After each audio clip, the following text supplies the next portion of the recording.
สวัสดีเด้อป่าลุงกับสุคนพ่อแม่พี่น้องมื้อนี้ก็พบพ่อกับส่งสะวงอีกแล้วเนาะสิเอามองไปส่งพระเจ้าสั่งมองหัวสีหมักบ่เนาะเอาไป2-3 เบอร์นี่แหละเอาไปส่งหวยให้นาบ่าวใส่ปลามาทำเด้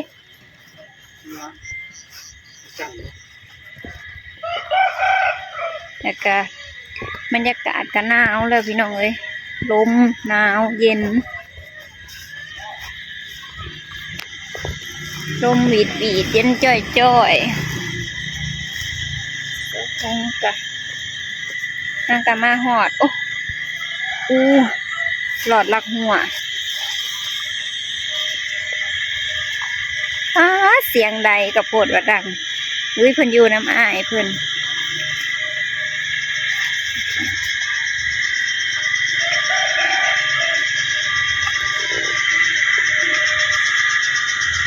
เฮ็ดยังนั่นมองสี่เพิ่งพอดีเลยนะเดี๋ยวเบิ่งกล้องเลยสบายดีปลาลุงสบายดีดูสบายดีปลาลุงดูเดี๋ยวเบิ่งนะพูดด้วยลูกพูดเลยนะใครอันนี้นะเขาเมายังหกเนี่ยตัวนี้บอกหกตัวนี้เอาตัวนี้มาหน่อยบอกน้อยดูจะได้6ตัวนี้4เพิ่งโอ้ยง่ายเลยนะนี่นะหาเหมือนหาหนึ่งทีเดียวอันดีเนี่ยพ่อนะนี่ปลาลุงนี่เบิ่งกล้องก็ลูกอยู่ในน้ำไอ้คือเหลืองเนี่ยนะหนาวบ่หนาวยุบ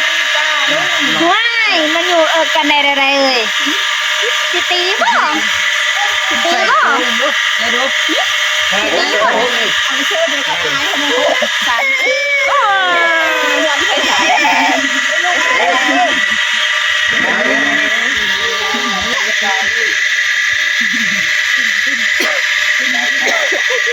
เสียงใดดังเนาะเสียงใดอะไรเนี่ยโทรปลาลุงนะแม่ได้ทำมาได้ตอนทุกวันนี้เขาใช้ก่อนหมดเลยโอ้เราจังไดอีกหอดนะแห่เอาไม่ได้ยิน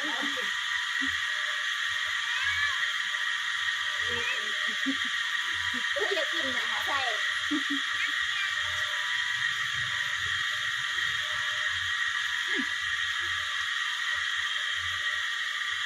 ให้ตาฮิปกว่ามือให้ตาฮิปกว่ามือบางคนให้ตาฮิปกว่าป้าไอ้ตาคือชั่วโมงโลนะโตเป็นใหญ่เลยบางครั้งเขาใช่มันกินนมไปตลอดน้ำอุ่นไม่หรอกเอาขี่คอโลดเอาขี่คออ้ายโลดขาเด็ดพี่น้องขาเด็ดคือกันในสีแดงขอโทษก่อนไปอีกขอโทษก่อนตายอยู่เดี๋ยวไปวันเกิดตาบ่อันนั้นเช้าบอกอยู่บ่เช้าบอกวันไหนวันเกิดเช้าอ่ะบ่นะองค์เนาะเป็นอยู่บ่พอคนกำหนดนะเอาไปโลด2,000นะไอ้ย่ากันแทงนี่ย่าบ่อยู่ว้ายชื่อนี่เป็นย่าบ่เยอะนะจ้ะเห็นโบของคาเดทเฮาเห็นโบส่งคาเดทเฮาส่งหาเด้มันเกิดบ่เห็นเด็บขนาดเกือบติ้งหน่องเกิดติ้งหน่องไผเกิดไผใช่เขาไปโกงคนนั่นน้องไผอันแต่ลุ่มหลงมันก็ทำไปได้เนาะดีแล้ววะไปอันนะไปอันคุณอันห้าอันพุนนะพุนเอาห้าพุนกิดิดเนี่ยดินักนั่นเจ็บเบิดเลย คือ มัน ว่า จะ อยู่ ดูแล้วบ่ได้เชื่อคุณเลย ปลูกนะฮะอีกนะในสวนนะ นี่ให้สิดื้อโอ้ยเห็ดยังลึกๆอยู่นี่โอ้ยโอ้ยโอ้ยมันคือบืนแนวนี้ บ่ได้นี่น่ะอันเพิ่นไอ้โหงอาจารย์เผลอเลยได้เร็วนี่เอาบ่เนาะแล้ว หมุนเนาะ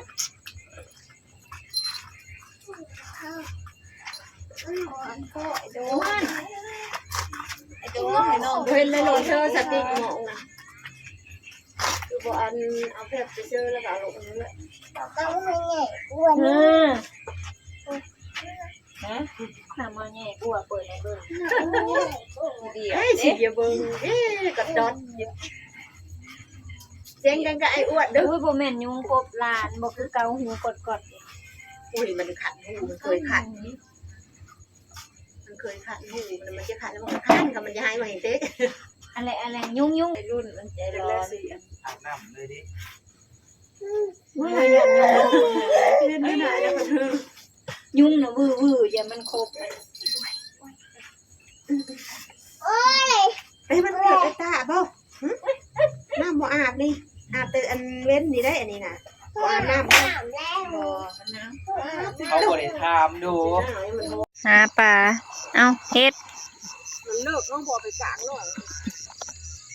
มายังอันนี้เบิ่งปลา ได้บ่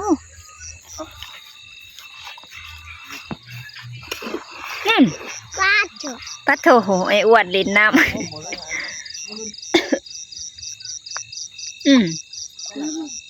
บ่เห็นมอง มัดมึงลึกซ้ำอีกบัด อย่าได้ได้ มุดน้ำเป็นอยู่บ่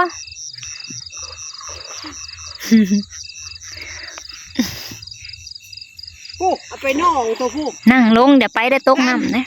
น้องตัวผู้มันปะบอลบ่อย น้องนี่ก็มีหมกง่ายบ่ครับง่ายบ่ หาวแล้วบ่ฮะ ๆถือบ่ถือก็เอาเลย เพิ่นก็มาเบิ่งตึกว่า ยิ้ม มากเลยค่ะมันไป ยิ้มเยอะ ถ้าแม่นว่ามีอันลำเลิกมีบุญมีย่างจบเอาไปเลยแล้ว ๆบ่ได้หายแต่ห้อง โอ้ยมันแหงมากแล้วถ่ายงาน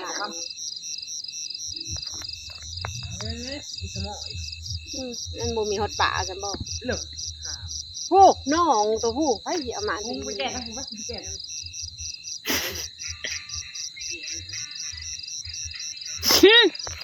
บ่ฮู้ ตื่นเงาตัวเองฮะเงาเงาหัวใหญ่ๆย่างพี่มาพี่ฮาดาสะอิวฮาดาเป็นเฮ็ดมาพี่ย่างมาพี่โอ้บ่มีผู้เปิดไทยให้ลุงสั่นบ่มีฮาดาสะอิว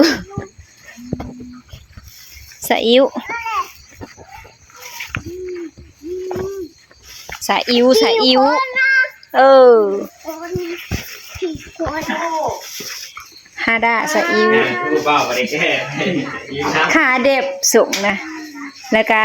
เสือกับสีแดงสูงกับสีแดง พี่น้อยถ่ายรูปเฮ็ดเนี่ยนายพี่น้ำนะ ไปเบิ่งไอ้อ้วนใส่มองหาปลากับบ่อยากมา เพื่อน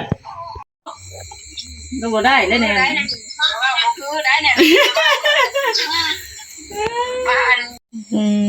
อาหารแรง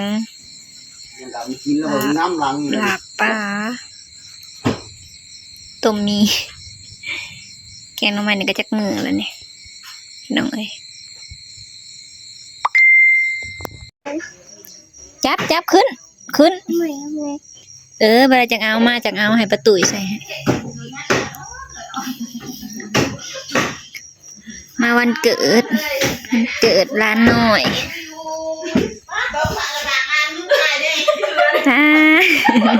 เอาไปเนี่ยเบิ่งมาเลย เ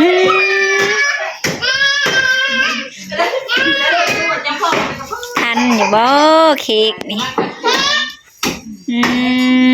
แม่ไม่เอาอย่าอมเงิน เอ้ยเอาเงิน นี่จ้าจ้าเขาจะกระดาษเช็ดชูก็มี เอาไปมาพี่นะแม่ นี่สิเลย ป้าเนี่ย เขิน คนตาคุณลูกคนตา ไม่นั่งนั่งลง มาทานเพิ่มเข้ามาจะกินแล้ว เอานั่งนะแม่ ยังได้ วันเกิดเจ้าของวันเกิดได้นี่ได้ปากเลย มาเป่าจะ เค้กพี่น้อง เบิร์ดทานเบิร์ด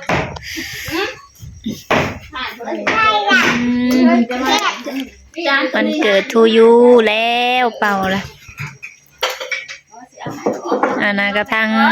าใหม่นะ มาเบอร์บ้างเบอร์ยัน ทางแม่ครัวเปิดนอนทางนี้ก็ได้ หัวไก่ได้ดีนะโอ้ได้สิได้กิน อะไรไปหายไม่โดนโอมนะโดนเงิน อย่าอมเงินครับ ไก่ของไก่วันเกิดร้านชาวุ้ มันเกิดอันซ่า กินมั่วการงานเนี่ยโกงโก้นี่การงานโกงการงานเนี่ยโกงโก้ที่เป็นโกงโก้เอาดิมา สำหรับคลิปนี้ก็ขอจบไปเพียงสนิทพี่น้องเด้อ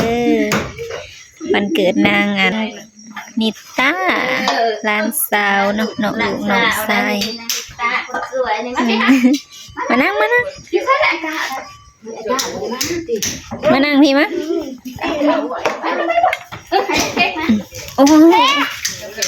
ใส่เอ้ยมาคือลูก มาอีกมะมานั่งน้องเอ้ยพี่โดนี่เค้กก็ได้ มาไว้กินสีดนี่ก็ได้คอยกินเด้อ กินแล้วแม่ไม่ย้ายอิ่มแล้วบ่เลยโชดให้นะกินอิ่มแล้วเมื่อไหร่อันนี้ที่บ่กินตบไก่น้ำซับ เป็นดอกอันนั้นนะ ไก่มันกินเค้กนี่ไอ้โดมาผูกแขนเอากูตา มาเด้อ เฮ้ยอ้ายอันก้ากับบ่มา กลิ่นโทรศัพท์อันนั้นน่ะ อันคุ้มให้มากับบ่มาแล้วป่ะตัวเห็นเอาเนี่ยบ่นักมือเขาแบ่งกันบ่ยัง เจ้าของวันเกิด ไปซอยจะอิ่มแล้วลูก น้ำบักโดน่ะ น่าจะแก้ไปเพิ่มก่อน แม่เพิ่นว่า จ้า